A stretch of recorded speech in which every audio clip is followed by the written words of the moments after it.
ओम नमो भगवते वासुदेवाय। आप सभी दर्शकों को हृदय नारायण द्विवेदी का हृदय से प्रणाम। आज मैं एक नया एपिसोड आरंभ कर रहा हूं।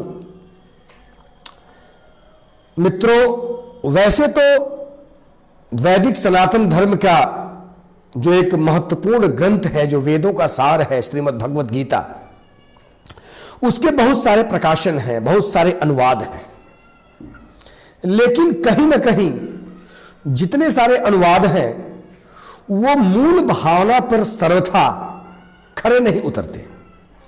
इसीलिए मैं आप लोगों के समक्ष श्रीमद् एसी वेदांत स्वामी प्रभुपाद जी महाराज का लिखा हुआ श्रीमद् भगवद गीता यथारूप, इस ग्रंथ से श्रीमद् भगवद गीता के जो संपूर्ण 700 श्लोक हैं, उनके एक एक श्लोक का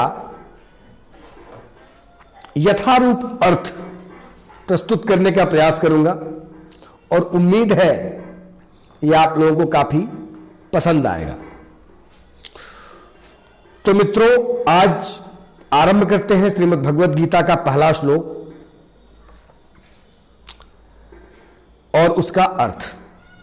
और ऐसे अगले एपिसोड में एक एक श्लोक का एक एक बृहद अर्थ जो सबको आसानी से समझ में आ जाए, वो मैं प्रस्तुत करने का प्रयास करूंगा।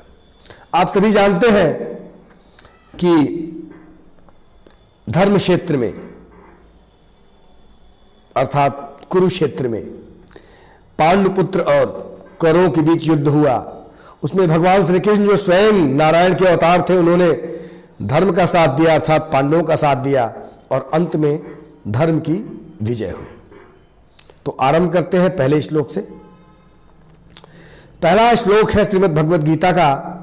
धर्म क्षेत्रे कुरुक्षेत्रे समवेता युयुत्सवः मामकाः पांडवाश्चैव किम कुर्वत् संजय। भगवद गीता एक बहुप्रथित आस्तिक विज्ञान है जो गीता महात्म्य में सार रूप में दिया हुआ है।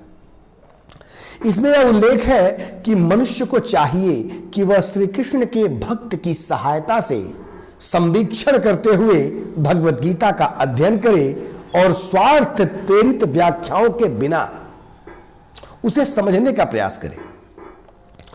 अर्जुन ने जिस प्रकार साक्षात भगवान कृष्ण से गीता सुनी और उसका उपदेश ग्रहण किया, इस प्रकार की स्पष्ट अनुभूति का उदाहरण भगवद गीता में ही है। यदि उसी गुरु परंपरा से निजी स्वार्थ से प्रेरित हुए बिना किसी को भगवद गीता समझने का सौभाग्य प्राप्त हो, तो वह समस्त वैदिक ज्ञान तथा विश्व के समस्त शास्त्रों के अध्ययन को पीछे छोड़ देता है। पाठक को या श्रोता को भगवद गीता में न केवल अन्य शास्त्रों की सारी बातें मिलेंगी, अपितु ऐसी बातें भी मिलेंगी जो अन्यत्र कहीं उपलब्ध नहीं है। यही गीता का विशिष्ट मानदंड है। स्वयं भगवान श्री कृष्ण द्वारा साक्षात उच्चरित होने के कारण यह पूर्ण आस्तिक विज्ञान है। महाभारत में वर्णित धृतराष्ट्र तथा संजय की वार्ताएं इस महान दर्शन के मूल सिद्धांत का कार्य करती हैं। माना जाता है कि इस दर्शन की प्रस्तुति कुरुक्षेत्र के युद्ध स्थल में हुई, जो वैदिक युग के पवित्र तीर्थस्थल के रूप में विख्यात रहा है। इसका प्रवचन भगवान श्री कृष्ण द्वारा मानव जाति के पथ प्रदर्शन हेतु तब किया गया जब वे इस लोक में स्वयं उपस्थित थे।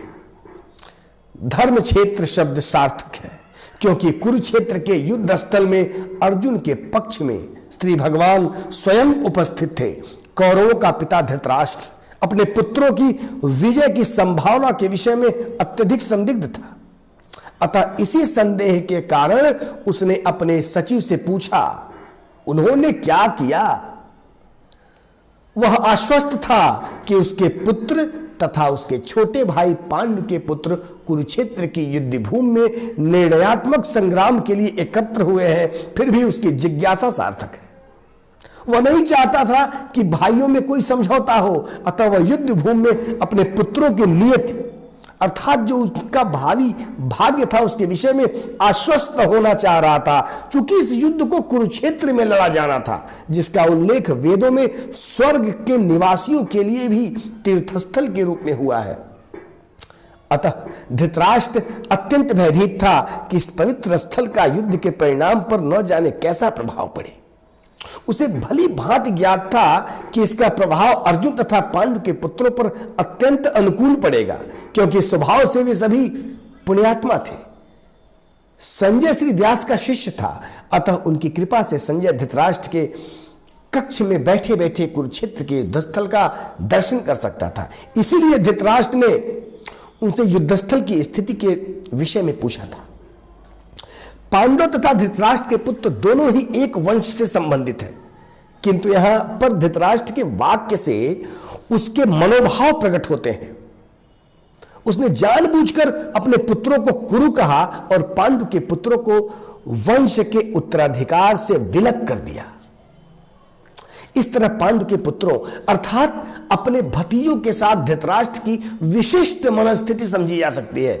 जिस प्रकार धान के खेत से अवांछित पौधों को उखाड़ दिया जाता है, उसी प्रकार इस कथा के आरंभ से ही ऐसी आशा की जाती है कि यहां धर्म के पिता श्री कृष्ण उपस्थित हैं, तो निश्चित रूप से वहां कुरुक्षेत्र रूपी खेत में दुर्योधन आदि धृतराष्ट्र के पुत्र रूपी अवांछित पौधों का समूल नष्ट करके और युधिष्ठिर आदि नितांत धार्मिक पुरुषों को उस युद्ध में विजय दिलाकर धर्म की स्थापना ही की जाएगी।